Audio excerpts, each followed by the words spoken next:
Hi friends, welcome to my channel. A husband forced his wife to get haircut in barbershop. 29-year-old Mrs. Sinha is sitting in a barbershop, a local cheap one, wearing a yellow bottle green kuta. Her mid-length hair reaching up to her breast is hanging, behind the chair fluttering. She is staring at her as her husband as he slides his fingers through her thick, black hair, pulling it and squeezing it. The barber standing behind him with scissors in hand, suggesting he is ready to butcher it. The husband asks, "You sure, honey? You don't need to do it, dear." "Yeah, it is essential. You know my hair is getting to less care, I should have it chopped." "Think again, you have long hair right from school as far as I know." "It's okay, I will grow it back after some time, after we settle a little, maybe after 2 to 3 years." "Okay, whatever." He then turns to barber and told him, "Give her a short nice haircut, she wants something, which doesn't need much comb, and if the visits to her can be less frequented." Saying this, Mr. Sinha takes a seat in waiting area to see her beloved spouse's hair being chopped in front of his eyes. Mrs. Sinha is gently pushed to a comfortable position and then barber collects her hair into a bun, a medium one. The barber then takes out a red cape from a drawer, and covers Anita, as she closed her eyes. Her hair is then open all ready for the show. Mr. Sinha is sad. One of the two things he saw when he proposed Anita is her hair, then at college, a batchmate of him, long, thick and jet black. He liked the hair first, then started liking her too. They got married at 26, even though she has reduced her hair length to shoulder during marriage. His love for her had overcome his love for her hair, but it remained. He convinced Mr. Sinha just after a month to grow her hair again. She started growing it for 2 years.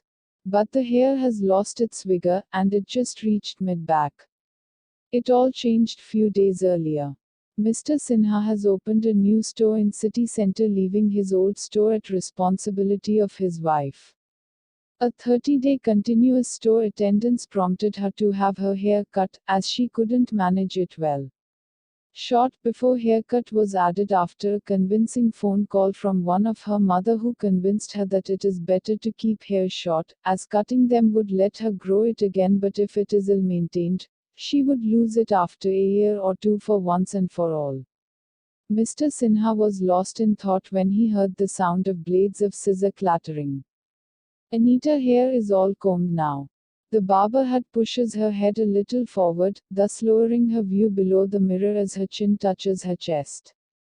The barber has made a pony with his hand, getting together all her hair near her shoulder, and has places the scissor above it at her nape. The moment has come. Kach, chchchchchch, the blades came into action, inserting in the mass, disjoining her locks from her head. The pony is too thick to be cut in one chop, so as he thought, barber was inserting the scissor from different direction, trying to chop it apart. With every cut, more of her hair becomes free from the ponytails, hanging loose around her neck. After a good number of chops, the hair came loose. There is smile in barber's face, there is confusion in Anita's face, but Mr. Sinha is gloomy. All the length she had acquired is gone, again to shoulders. The barber then drops the hair in a bin, and reaches a drawer to pull out a different comb.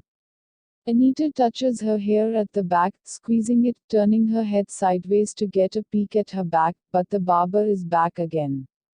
He then again bent her head, and asks Mr. Sinha, "I'm clipping the hair at back short, with number 2 guard, or should I do it with Anita intercept at the middle, do it with clipper, and I want the hair to be shortened much more at the back and at sides too." He answers, "Do it, whatever she asks, use number 1 or number 0 if she wishes." The barber removes the guard without asking, and then switches it on.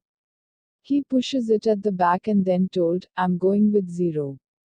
Chunks of hair fell on the ground as he applies the clipper on her back. More hair rains in front of Mr. Sinha as he continues doing it at the back. Anita was enjoying the moment, the sensation. After a few sorties, barber turns the chair, so that her right side was towards the mirror, and then clipped off the hair from left side till her top of the head. He does the same thing on other side of her head. Anita's hair is short at back and sides according to barber.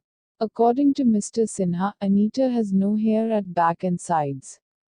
The barber finishes the sides and back and then switches off the clipper, but this is not the end.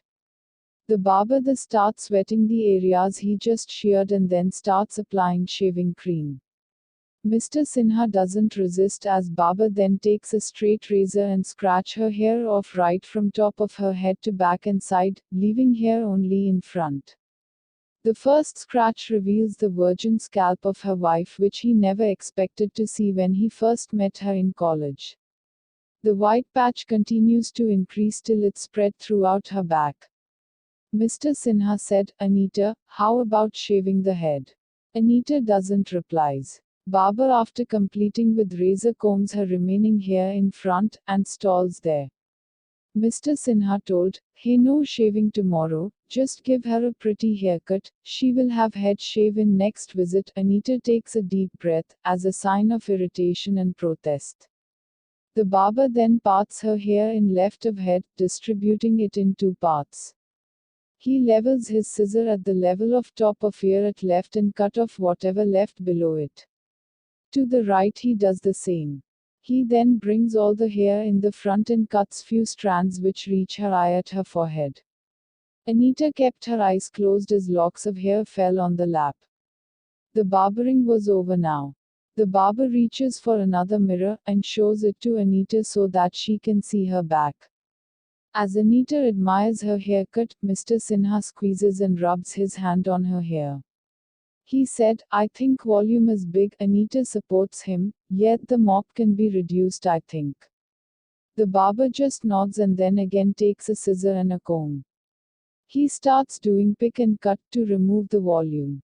He gathers the hair with comb with back brushing and chops off whatever is gathers in the comb.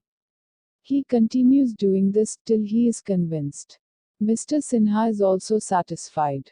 The barber then takes a large brush and started dusting Anita. The floor, which was already covered with Anita's hair, is getting more covered as chunks of hair trapped in the cape started dropping to ground. The barber dusts Anita's face and then carefully opens the knot of cape and then slides it away. The barber then applies some powder, combs Anita's hair for last time and then turns the chair so that she can get up. As Anita admires her haircut, Mr. Sinha pays the fees and leaves the shop, thanking the barber. 10 minutes later, Anita and Mr. Sinha are both in front seat of their car. Mr. Sinha confessed with difficulty, "I always thought you are beautiful with long hair, spread around your head, but I discovered today this hairstyle is much more beautiful and